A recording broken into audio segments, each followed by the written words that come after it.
J'en ai marre. Depuis le début de Double Vortex, on met les relations amoureuses en avant. Mais est-ce que je lis un shonen ou je lis un shoujo? J'arrive plus à comprendre. Qu'on crée un personnage comme Eida qui est défini par sa recherche de l'amour, je veux bien. Mais de là à ce que tous les personnages féminins soient caractérisés par ça commence à devenir vraiment chiant. Il y avait déjà ce problème dans Naruto, Sakura, Ino et Hinata le montrent très bien. Mais là j'ai l'impression que c'est même pire. Entre Chocho la BDH, Eida qui est folle amoureuse de Kawaki, Sarada et Sumire amoureuse de Boruto et qui vont même jusqu'à se faire la gueule pour ça. Mais le pire c'est que maintenant, les antagonistes s'y mettent. À quel moment Matsuri, l'ego Shinju de Moegi, est amoureuse de Konamaru? Non parce que là faut m'expliquer. Tous les autres Shinju veulent dévorer leur cible, et par contre la seule femme Shinju, faut qu'elle tombe amoureuse de sa cible. C'est vraiment trop grave. Je l'ai déjà dit que ça me dérangeait pas qu'il y ait un peu de romance, mais de là à ce que ça caractérise tous les personnages féminins de l'œuvre, ça devient lourd. Sarada, on l'a quasiment rien vu faire d'autre qu'un câlin à Boruto. Je trouve ça très inquiétant. On est en train d'avoir une Sakura 2.0. Elle a éveillé le Mangekyou Sharingan, mais on l'a toujours pas vu. J'espère vraiment qu'on va le voir dans cet arc. Bon, maintenant que le coup de gueule de la vidéo est passé, on va pouvoir analyser tranquillement ce petit chapitre, ma foi fort sympathique malgré ce que j'ai évoqué précédemment. N'hésitez pas à me follow sur Twitch, c'est là-bas que je découvre les chapitres de Boruto Double Vortex, le lien est en description. Le chapitre commence avec l'équipe 7 qui s'approche au calme des deux égaux Shinju. Ils avaient vraiment une aura. Et ce que je kiffe, c'est que Konamaru est bien mis en avant, c'est quand même le successeur de Kakashi à la tête de l'équipe 7. Mais jusque-là, on l'avait très peu vu à l'œuvre. Premier regard, Matsuri commence déjà à rougir. Quand j'ai lu ça, j'ai juste pas compris. Même Ryu était choc bar. Oh l'aura de Konamaru.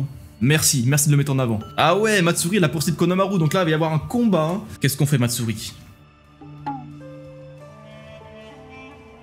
Je me sens un peu bizarre, Ryu. Toi, parle-lui. Mais tu peux me dire que Matsuri, oui, Matsuri là, elle est amoureuse de Konamaru. J'ai pété un plomb, wesh. Non mais pitié. J'ai du mal à respirer, pourquoi? Qu'est-ce qui m'arrive? Mais pourquoi? Mais je comprends pas, de base c'était Moegi, donc de base c'était la pote de Konamaru. Alors pourquoi elle devient amoureuse de Konamaru? J'ai pété un plomb.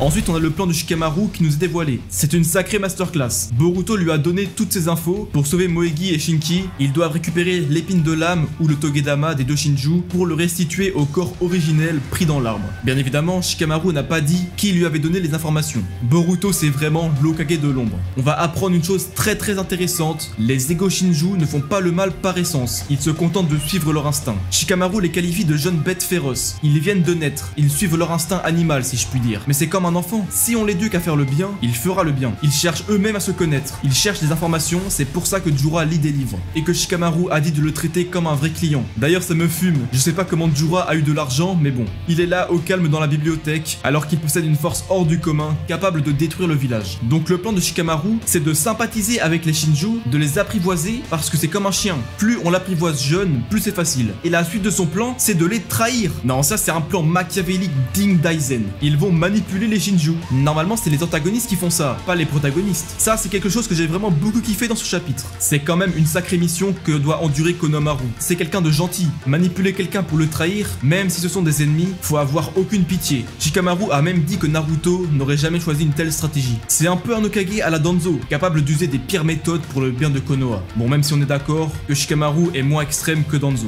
On revient à la mission. Konamaru propose aux Shinju de collaborer pour retrouver Boruto. Une alliance entre Shinju et ninja, ça c'est une dinguerie. Ils ont réussi à séparer Ryu et Matsuri. Première étape, ça veut dire que Konamaru se retrouve en 1v1 contre Matsuri et Sarada, Mitsuki, Yodo et Araya en 4v1 contre Ryu. Non, vraiment, il me fait de la peine Ryu, j'ai juré. Il a l'air trop gentil. Il dit que les ninjas de Konoha sont des gens bien, comme Jura lui avait dit, parce que Jura respecte beaucoup les ninjas de Konoha. Ce qui est en train de se mettre en place avec les Shinju, j'aime bien, parce qu'ils peuvent vraiment devenir gentils, voire amis avec les ninjas. Ce ne sont pas de simples méchants comme on a depuis le début de Boruto avec les Otsutsuki. Sauf que Ryu n'est pas encore au courant qu'il va se faire trahir. C'est quand même sacrément cheaté le pouvoir de Kashin-Koji. Il a même su que Matsuri était amoureuse de Konamaru. Shikamaru l'a donc mis au courant. Ça veut dire que là, Konamaru se retrouve face à une meuf qu'il doit tuer, mais elle est amoureuse de lui. Est-ce qu'il va être capable de l'éliminer le moment venu? Ça c'est déjà beaucoup moins sûr. Shikamaru lui a dit d'être impitoyable, mais Konamaru, ce n'est pas Kakashi ni Sasuke. La première étape, c'est de gérer le date et mettre en confiance Matsuri. J'ai beau critiquer le fait que Matsuri soit amoureuse de Konamaru,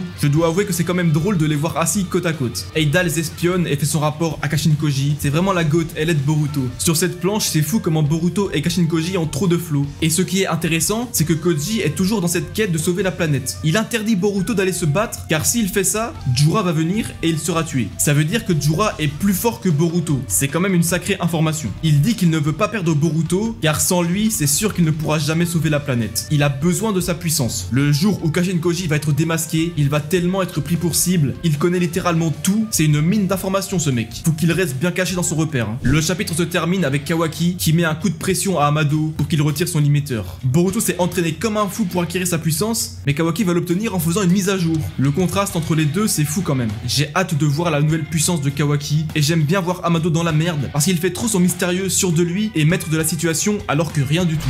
Bon, c'était une petite review aujourd'hui, parce qu'il n'y a pas eu beaucoup de choses. N'hésitez pas à liker, à vous abonner à ma chaîne Twitch et YouTube, à commenter ce que vous avez pensé du chapitre, et si vous êtes vraiment un GOAT ultime, à rejoindre mon serveur Discord, le lien est en description.